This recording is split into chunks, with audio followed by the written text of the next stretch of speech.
विशेष कार्यक्रम में आज आप सुनेंगे लखनऊ की विशेष पाक कला की दुनिया में बनती पहचान और यूनेस्को द्वारा क्रिएटिव सिटी ऑफ गैस्ट्रोनॉमी घोषित होने पर आकाशवाणी लखनऊ प्रतिनिधि मुमताज अली के साथ शैलेंद्र शर्मा की खास रिपोर्ट।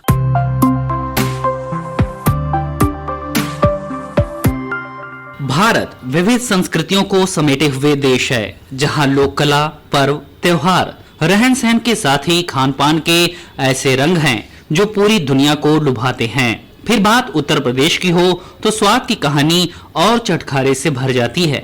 स्वाद के इसी सिलसिले को अब नए मुकाम पर पहुंचाया है राजधानी लखनऊ ने, जिसे यूनेस्को ने वर्ल्ड सिटीज डे के मौके पर क्रिएटिव सिटी ऑफ गैस्ट्रोनॉमी का दर्जा दिया है। यानी दुनिया के नक्शे पर खान पान के मामले में लखनऊ अपनी तहजीब, नजाकत, नफासत और पहनावे के साथ ही अब अपने लजीज खाने से पहचाना जाएगा। प्रधानमंत्री नरेंद्र मोदी ने भी सोशल मीडिया पोस्ट के जरिए लखनऊ के लोगों को बधाई देते हुए दुनिया के लोगों से ये अपील की कि वो लखनऊ आएं और यहाँ की अनोखी विरासत को महसूस करें।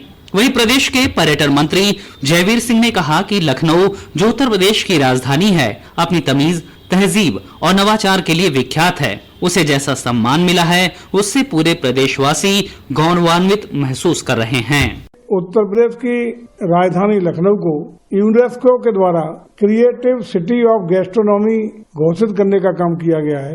ये उस सिटी को घोषित करते हैं जहाँ खान पान की परंपरा, सांस्कृतिक विविधताएं और नवाचार को लेकर के विश्व को प्रेरित करने की जो स्थान, जो डेस्टिनेशन अपनी हैसियत रखता है, उसको बहुत सुविचारित तरीके से इस विश्व स्तरीय संस्था के द्वारा चयन करने का काम होता है। जो उत्तर प्रदेश की राजधानी है, जो अपनी तहजीब, अपनी संस्कृति और अपने नवाचार के लिए विख्यात है, ऐतिहासिक नगरी है, उसको एक सम्मान मिला है। इससे पूरे प्रदेशवासी अपने को गौरवान्वित महसूस कर रहे हैं। लखनऊ को मिला ये सम्मान न केवल यहाँ की सदियों पुरानी अवधी खान पान परंपरा को बड़ा सम्मान है, बल्कि स्थानीय लोगों की जीवंत पाक संस्कृति को वैश्विक पहचान मिलना भी है। ये उपलब्धि 1 साल से अधिक की तैयारी का नतीजा है। उत्तर प्रदेश पर्यटन निदेशालय ने लखनऊ की खान पान परंपरा, स्थानीय समुदाय की भागीदारी और पाक इतिहास पर आधारित एक विस्तृत दस्तावेज तैयार किया था। लखनऊ को ये उपलब्धि दिलाने में रिसर्च फर्म आभा नारायण लांबा का भी काफी महत्वपूर्ण योगदान रहा, जिसने पर्यटन निदेशालय को लखनऊ की विरासत, खान पान से जुड़े रिसर्च उपलब्ध कराए। टीम की रिसर्च ने कैसे ये उपलब्धि दिलाने में मदद की, उन्होंने रिसर्च में लखनऊ के खान पान को लेकर क्या कुछ खास पाया, इस विषय पर आकाशवाणी ने फर्म की प्रमुख आभा लांबा से खास बात की। मैम, आपका आकाशवाणी पर स्वागत है। धन्यवाद, नमस्कार। Ma'am, Lucknow creative city of gastronomy बन गया है, इसमें आपके शोध की बड़ी भूमिका रही है। क्या कुछ रूपरेखा रही, आपने कैसे इसका संकलन किया है? पहले तो मैं ये कहना चाहूंगी कि मेरा बहुत ही छोटा योगदान है, क्योंकि इसमें ये लखनऊ एक ऐसा शहर है और इसकी जो कल्चर और इसकी जो अपनी संस्कृति है, स्पेशली खाने के और अलग अलग व्यंजनों के बारे में, इसको होना ही था। मतलब it was long overdue and it was completely deserving of it. मेरा थोड़ा बहुत योगदान है, मैं उसके लिए बहुत अपने आप को सौभाग्यशाली समझती हूँ। मैम, आपकी टीम ने शाही रसोई से लेकर गली मोहल्लों में लगने वाले स्टॉल तक का अध्ययन किया। अलग अलग व्यंजन कैसे यहाँ की पाक संस्कृति को अलग आयाम देते हैं? देखिए, लखनऊ अगर हम पूरे भारतवर्ष में कहें तो जहाँ पे हम बिल्कुल सबसे अधिक नफासत के साथ किसी शहर को जोड़ते हैं, तो सबके मन में लखनऊ का नाम पहले आएगा। और ये नफासत लखनऊ की तहजीब और लखनऊ के खान पान और लखनऊ के खाद्य पदार्थ, उनकी शैली और हर चीज से जुड़ा हुआ है। और इसी तरह गैस्ट्रोनॉमी के भी विषय में अगर हम बात करें, ये जो अवध के नवाबों की जो एक शाही एक क्विजीन थी, वो भी आज तक एक लिविंग ट्रेडिशन के रूप में हमें मिलती है। और इसके साथ साथ बहुत अलग अलग एक तरह से एक सिंथेसिस है। आपको अलग अलग व्यंजनों का लखनऊ में मजा आता है, आपको अलग ज़ौक दिखते हैं, चाहे वो लोगों के घरों में वेजिटेरियन फूड भी, जो कायस्थ एक परंपरा है भोजन की, जो आपको स्ट्रीट फूड, जो चाट मिलती है, जो मिठाइयाँ लखनऊ की प्रसिद्ध हैं। तो ये सब मिलके एक जो गंगा जमुनी तहजीब का एक रूप नजर आता है, वो लखनऊ की खासियत है। और हमने उसका अपने शोध में भी उसका परिचय यूनेस्को यूनेस्को को देने की कोशिश की है। मैम, यूनेस्को से अब मान्यता मिल गई है, आप क्या मानती हैं लखनऊ के खाद्य उद्योग और पर्यटन पर इसका अब आने वाले समय में क्या प्रभाव पड़ेगा? देखिए, ये बहुत बड़ी बात है कि यूनेस्को पूरे विश्व में कुछ शहरों को चुन के उन्हें क्रिएटिव सिटी का दर्जा देती है। और भारत में क्रिएटिव सिटी, भारत में श्रीनगर को क्राफ्ट के लिए चुना गया है या म्यूजिक के लिए कोई और सिटी, पर केवल गैस्ट्रोनॉमी मतलब खाद्य पदार्थों के लिए और भोजन के लिए केवल हैदराबाद और लखनऊ इस श्रेणी में आते हैं। और इससे ये होता है कि यूनेस्को के जब इस तरह के एक सम्मान भी है और एक तरह की रिकॉग्निशन है, और उसकी वजह से टूरिज्म को बहुत लाभ होता है और लोग, पर्यटक आते हैं वो शहर में वहां के व्यंजन को चखने, उसका मजा उठाने, और इस तरह से एक तो टूरिज्म भी बढ़ता है उस शहर में, और दूसरा जो अलग रेस्टोरेंट्स हैं, जो लोग जिनकी लाइवलीहुड इस पे डिपेंड करती है, उन्हें भी लाभ होता है और पूरी इकोनॉमी का इस पे असर होता है। बिल्कुल मैम, लेकिन हर शहर का अपना एक इतिहास होता है। नवाबी दौर से लेकर आधुनिक लखनऊ की बात करें तो काफी चीजें बदली हैं, राजनीतिक तौर पे, सामाजिक तौर पे और खान पान को लेकर भी। आपने उन चीजों को महसूस किया होगा अपने रिसर्च के दौरान। तो आपको क्या लगता है मैम, लखनऊ की जो खाद्य संस्कृति है उसे विश्व स्तर पर बढ़ावा देने के लिए आगे और क्या कदम उठाने चाहिए? अगर हम बाकी देशों का देखें तो जैसे थाईलैंड ने अपनी थाई क्विजीन के लिए इंटरनेशनल मुहिम चलाई थी to introduce it to different countries. तो यूरोपियन कंट्रीज में जहां पहले उन्हें स्पाइसी फूड से का कोई परिचय भी नहीं था, तो almost at an international level उन्होंने इंट्रोड्यूस किया और उसके बाद लोगों ने उसका जायके का मजा उठाया और आज इतनी प्रसिद्धि मिली है, चाहे थाई फूड को या जापानीज फूड को। इसी तरह से लखनवी जो पद्धति के जो व्यंजन है, उनका हमें पूरे इंटरनेशनल लेवल पे उसको अब पेश करना चाहिए, और अलग अलग इंटरनेशनल लेवल के, चाहे वो रेस्टोरेंट्स हों, चाहे फूड फेस्टिवल्स हों, ताकि लोगों को इस शहर की खासियत का भी पता चले एट एन इंटरनेशनल लेवल। बिल्कुल मैम, हमसे बात करने के लिए, महत्वपूर्ण जानकारी देने के लिए आपका बहुत बहुत शुक्रिया। आपके शोध ने लखनऊ को इतनी बड़ी उपलब्धि दिलाई है, इसके लिए भी आपका बहुत बहुत शुक्रिया। धन्यवाद।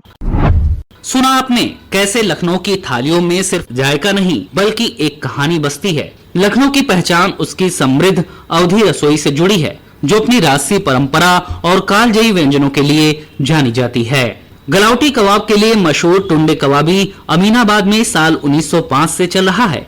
118 साल में लखनऊ तो बहुत बदला, लेकिन इस रेस्टोरेंट और यहाँ के गलावटी कबाब का स्वाद, सुगंध आज भी वही है। लखनऊ को मिली बड़ी उपलब्धि पर टुंडे कबाबी के मोहम्मद उस्मान कहते हैं कि ये लखनऊ ही नहीं, देश के लिए बड़े सम्मान की बात है। लखनऊ का जो खाना है वो पूरी दुनिया में जो है मशहूर हो रहा है। लखनऊ क्या बल्कि पूरे हिंदुस्तान के लिए ही फख्र की बात है। और ये हमारे ग्रैंडफादर ने शुरू किया था 1905 में। 120 साल इसको हो गए हैं इस ब्रांच को, और अल्लाह के करम है कि बेहतर है। जो भी कस्टमर आता है, एयरपोर्ट से आ रहे हैं, कोई दिल्ली से आ रहा है, कोई बम्बई से आ रहा है, कोलकाता से आ रहा है, रेस्टों में नाम आया है। मैं बेहद शुक्रगुजार हूँ। टुंडे कबाब ने लखनऊ की पहचान को मजबूत किया तो इदरिश की बिरयानी का जादू भी लोगों के सर चढ़कर बोलता है। इदरिश बिरयानी के मालिक अबू बकर बताते हैं कि 1968 में ये दुकान खोली गई थी। ये स्वाद पीढ़ियों तक चला आ रहा है। लखनऊ की पाक कला ही कुछ अलग है, जो व्यंजनों में स्वाद का रंग जमा देती है। अल्लाह ने जो एक लखनऊ की एक पहचान दी है, एक से एक फनकार है यहाँ पर अल्लाह ने, चाहे वो मिठाई में हो, चाहे वो खान पान में हो, चाहे वेजिटेरियन में भी, अल्लाह ने एक फन दिया है यहाँ के लोगों को। और अल्लाह की तरफ से भी ये है कि लखनऊ वालों के लिए जो है एक जायका मुहैया कराया अल्लाह ने। जैसे कि हमारी दुकान है, राम आसरे मिठाई वाले हैं, प्रकाश कुल्फी है, राधेलाल है, छोटे लाल है, बाबू लाल है, इन लोगों को भी अल्लाह ने बहुत बहुत नवाजा है इस दोस्तों से। लखनऊ के लजीज व्यंजनों का जिक्र हो और मक्खन मलाई की बात न हो, ऐसा कहाँ हो सकता है। मक्खन मलाई को लखनऊ में नमिश कहकर पुकारा जाता है। नमिश का मतलब है जो पल भर में घुल जाए। ये लखनऊ के चौक में खूब मिलती है। सालों से यहाँ दुकान लगाने वाले राम शरण कहते हैं कि इसके बनाने का तरीका अलग है, जो इसे बेहद खास बना देता है। साल भर इसके चाहने वालों की भीड़ लगी रहती है और यहाँ का स्वाद लोगों की जुबान पर चढ़ गया है। ये भैया दूध आता है हमारा गांव से, दोपहर में उसको बॉईल किया जाता है, क्रीम आती है, बॉईल की जाती है और रात में ओस में रख दिया जाता है। फिर के 2:30 बजे 3 बजे उठ के उसको मथानी द्वारा मथाया जाता है। लकड़ी की मथानी होती है, लकड़ी की मशीन होती है, उसको जो है रात में बनाना चालू करते हैं। 6 बजे आके यहाँ तैयार करके यहाँ दुकान लगाते हैं, फिर जो है अपनी दुकान चालू हो जाती है। लखनऊ के खान पान की कहानी जितनी स्वादिष्ट है उतनी ही विविधता से भरी हुई है। इसमें गलौटी कबाब और टुंडे कबाब के साथ निहारी कुलचा है, तो हजरतगंज की बास्केट चाट से लेकर शर्मा की चाय और सेवकराम की पूड़ी के दीवाने भी दूर दूर तक हैं।